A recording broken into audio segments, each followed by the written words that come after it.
With all the uncertainties coming up with back to school, whether you're trying to figure out what you're going to do to make virtual learning work at home, how to form a homeschool pod, how to safely, go back to the classroom. There's just so many unknowns and uncertainties right now when we're preparing ourselves and our children to go back to school. So I've created a 7-part series that are going to give you the essential survival skills for heading into back to school with more calm and more confidence, especially with all of these unknowns. So today we're going to focus on emotional mastery. And what I mean by that is really like knowing what to do when there are big emotions in the room, how to self-manage, how to self-soothe, how to self-regulate, and how to share these tools with our children in a way that's going to give them more resilience during this time where we are up against so many different challenges. So the way you can determine if this training is for you is just kind of tune in and think about the last time that your child had a really big, difficult emotion and it was also hard on you. It's a time that you kind of shook you, where you weren't able to keep your cool. You got frustrated, maybe you even got angry, maybe you felt defeated and you shut down. Maybe you said something you regretted later. Maybe you even raised your voice and yelled. Maybe you gave in a way that you don't feel good about now because you really wish you had stood your ground about a rule or a limit. Maybe you also are seeing your child being more clingy than they used to be. Maybe you're seeing your child act out in ways that are seen kind of regressive, like they're acting younger than their chronological age. Maybe you're seeing your children or your child expressing hard thoughts such as you're a mean mom, you're a bad mom, or you're a bad dad, you're a mean dad, or maybe they're saying things about themselves like, I'll never be good at this, I'm bad at this, I always do the wrong thing. They're expressing these basically these signs of distress that they are emotionally having a hard time right now. If this is you, please keep listening, because I want to give you today a tool that has changed so many lives. And it's not a tool that I created, but it's a tool that I use in my work with parents like you who really want to do right by their kids and help them have a resilient, sort of ability to be able to withstand life's challenges and come out even stronger and wiser. Big-hearted parents like you. So what I'm sharing with you today, you can even share with your children. So just keep that in mind as I share it with you. And you can scale it based on their age. So it's really different if they're 2 or if they're 20, right? So I'll let you play with that. But one of the things that we all often we are learning through things like mindfulness practices. We're learning through different kinds of calm down strategies. Is we're really trying to get more self-awareness of our state of distress. And so I will tell you about a parent, one of my favorite clients, not that I have favorites, but the ones, there's some stories that just stand out. She, like many of you now, was facing a lot of uncertainty, particularly because when she had her second round of children, her middle child, her oldest of the littles, was just really fiery and really strong-willed. And the things that she used with her now older, almost adult son just weren't really working with her second child. And if you can relate to that, yeah. It's like, wait, how come that worked with my niece, but not with my own daughter, or, something like that. Or this works with one student, not another student, if you're a teacher listening. So she hit this place where she, was very capable in all areas of her life, very powerful at work, an executive in the C-suite, running a really tight household. Things were going really smoothly overall. But then she and her middle child just were butting heads. And when she came to my Navigating Meltdowns with Calm and Confidence no, it was not a webinar, it was a live seminar.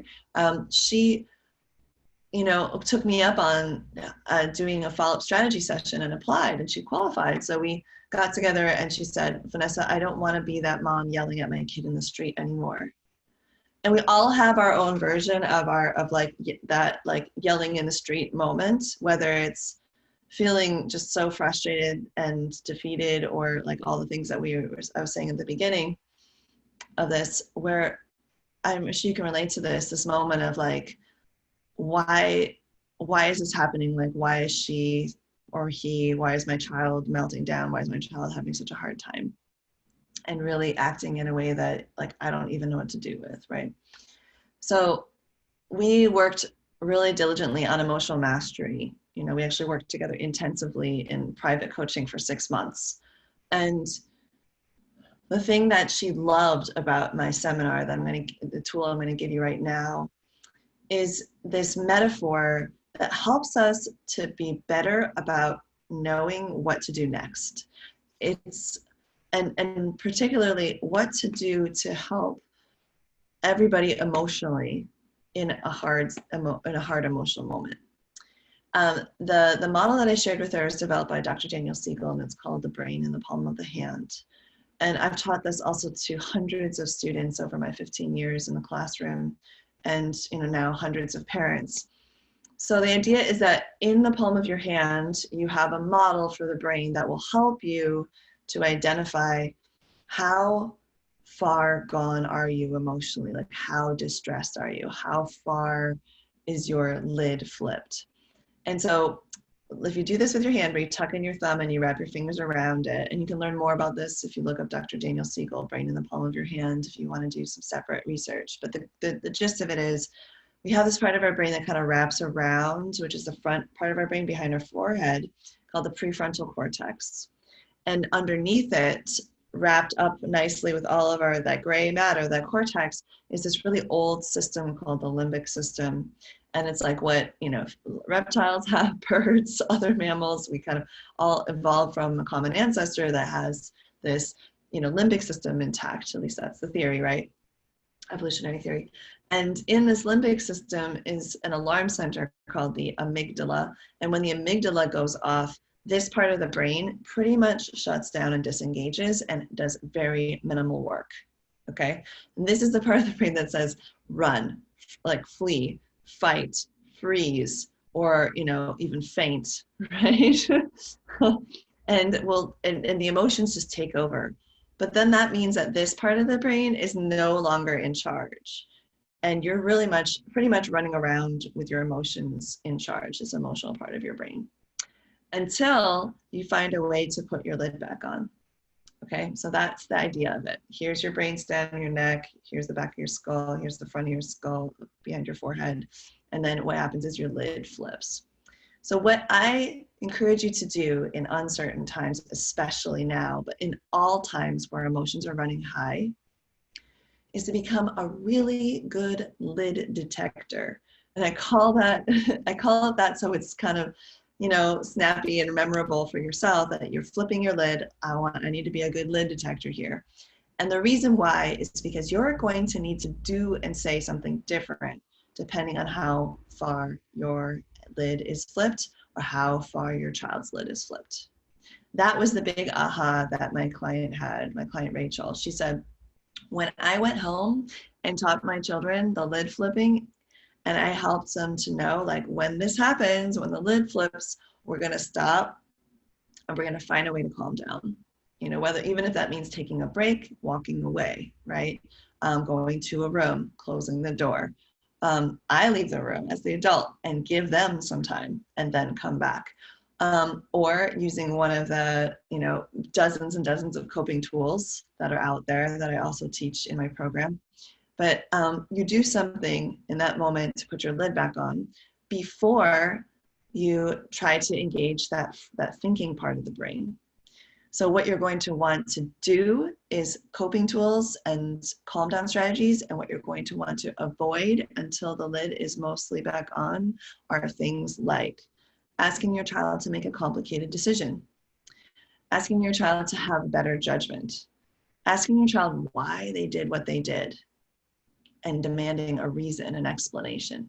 Explaining to your child why what they did was wrong beyond very simple terms like, look at her face. She looks upset. I think you might have hurt her, right? Like just plain facts. You're not going to go on into like something abstract like respect. Like you need to respect your sister, right? Like you need to respect your mother or something. It's too vague, right? You're going to want to be really concrete until the lid is back on, and not so abstract, okay? This tip alone is going to help you with all the unknowns ahead. Imagine when your child, like, or you, are trying to navigate a new kind of virtual learning format. Maybe it's a new platform. Maybe your school district is trying a new curriculum that's online. And it's frustrating when you can't figure out how to make it work, or the internet is lagging and not loading, or the Wi-Fi connection drops. Those are like new challenges that could test your child and you emotionally and kind of poke at some vulnerability around your resilience, right? Imagine saying, before your lid is all the way off, I'm starting to sense that I'm getting frustrated here. I think I need to step away and take a break. Let's just take a walk around the block and come back and try again. Or, hey, honey, I think maybe it's a good idea to set a 5-minute timer and just step away. Or what if we just take a moment and take a few deep breaths? All these different coping tool strategies that are possible. But doing something but then notice that the first thing that had to happen is you had to have that, what we call in social emotional learning, self-awareness. You had to have the self-awareness that your lid is starting to come off. If you wait until the lid's all the way off, it takes longer to recover, the episode is more severe, and usually the harm done is greater as well, either to themselves, to physical objects, or to someone else. So the earlier you can catch it, the better. And what you end up doing is you end up actually making your brain notice the signs of your own distress so that you can address them sooner. And it becomes more like a habit than an effort.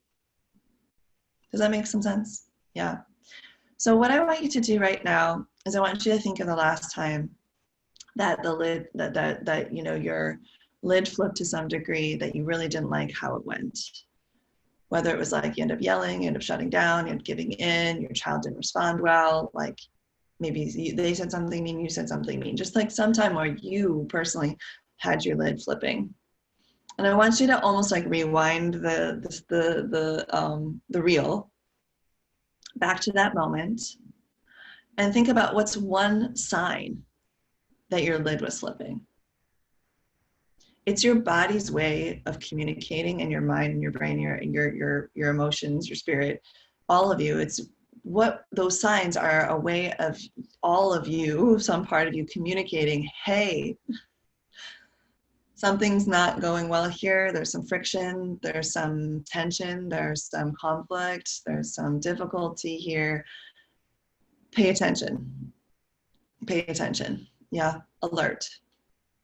And what we can do is we can take that alert and we can put it into action steps towards a solution, towards a goal. But which is why some stress is often a good thing, it can be motivating. But if we're not managing that sensation or that stress, and instead we're indulging frustration, we're indulging anger, we're getting worked up to the point where we're losing our awareness and our mindfulness and our control, it can result in all kinds of unsavory outcomes, yeah?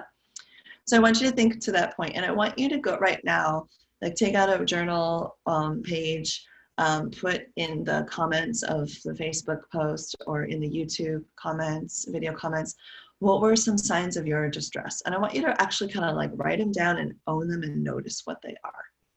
So for my dear client, Rachel, it was that she noticed her voice would get louder and she would get hot. Like she could physically feel her body getting hotter, her face and her cheeks would flush, her shoulders kind of felt tense and she just felt like steam coming off of her. For me, I get into negative thought loops. I slip into the always and never, like, oh, I'll never get this done in time. Oh no, like, oh, they always are like this. Why are they always like that? And then when I notice the always and never stories coming up, I like to call them, and kids do this a lot, notice, right? I'll never do that, or something. You're like, you just did it yesterday. But that it's like, it's short circuiting. Your brain is not, you're in this tiny little thought loop, and you're not able to access everything you need to be able to like actually discern and distinguish, right? So I want you to know, like, basically, like in poker, like, what are your tells? That you're bluffing or that you have good cards. Like, get to know your own tells that your lid is starting to come off. And next exercise, after you write those things down, notice what your children's tells are. What are the signs and symptoms that their lid is starting to come off? What do they start to do? Does their voice get more whiny? Do they start to complain more? Do they drag their feet? Do they throw themselves on the couch? Do they have a floppy body? Like, or do they start to get like kind of pink in the face?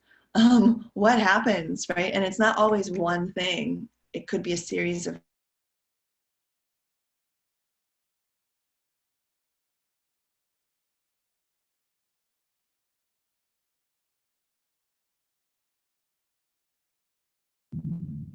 come on. Yes, we're back. The whole point of it is to get more sensitivity so that you can um, do something sooner when the lid is starting to flip, and notice that that's what's happening. It's not personal. It's not necessarily, it might be defiant behavior, but it's not like they're trying to get you or trying to make it difficult, right? There's something happening emotionally that needs to be tended to. This tip alone is going to help you with all the unknowns and uncertainties up ahead. I guarantee it. I've seen it happen and work dozens, if not hundreds of times with my parent clients, and then for myself, thousands, if not 10,000 times, 10,000s of times in the classroom. Yeah. So we're gonna tune our instruments, like our sensitivities, to being able to kind of sense how upset our kids are in the moment and give them this kind of support that they need in that moment. Now, you might be asking, well, like, okay, great, now I can sense it. What do I do now? Well, there's a whole lot more here. And if you think that it would be really helpful for you to get more information and to dive deeper into this topic, because it's different for every person. It's different. Every kid's tell is different. Every parent's tell is different. The calming strategies that work for different people, right? There's a wide variety out there. Then I recommend you take my parent discovery quiz and look at this emotional mastery piece. It's the first few questions, but also look at the other ones that are all based on the 7 pillars that I created to raise a resilient child. And at the end of that quiz, you get to sum up your score. And if you see yourself getting less than 40, or if you notice that you put a 1, 2, or 3 on several areas, I then recommend that you apply for a strategy session with me, so that we can have a chance to kind of tease out your results and get a sense of what your roadmap would be towards resilience in your family and some next steps for you. And it's my gift to you. It's my gift to my community to do these sessions. And it's also a way for us to see if it makes sense for us to take more steps forward together, if it's a good fit for coaching or for joining my year-long program, or what makes most sense for you. Might be just hanging out some more in my Facebook group and getting my newsletters. And it's my way of just getting a sense of how you can go forward with your goals. And I love doing these sessions because even just the 20 minutes can make such a difference. So yay, like I get to help people, right? I get to help you. And parents love these sessions because it gives them more clarity. Sometimes parents leave my sessions going, you know what, all I need to do is this one shift, and I'm gonna go for that. But then other parents will say, like, man, like, if I could take care of these 3 or 4 things, we would set ourselves up for the next decade. How can I learn more, right? So let's find out for you if it makes sense for you. And the way is if you're like, I wonder if there's more here, like I've always wondered, like I've always wanted to take like a quiz on how to be a parent that raises resilient kids, or just how to navigate uncertain times, then you should take it. Yeah. And so it's a free quiz. I'll give you the link. It'll be in the post and below in the YouTube comments or description as well. So other than that, I will see you for our next trainings. We have a lot of good ones coming up. I'm going to be walking through 7 essential skills, survival skills, to navigate these uncertain times as we head back into school, whatever school is right now for you and your family. And I'll see you there.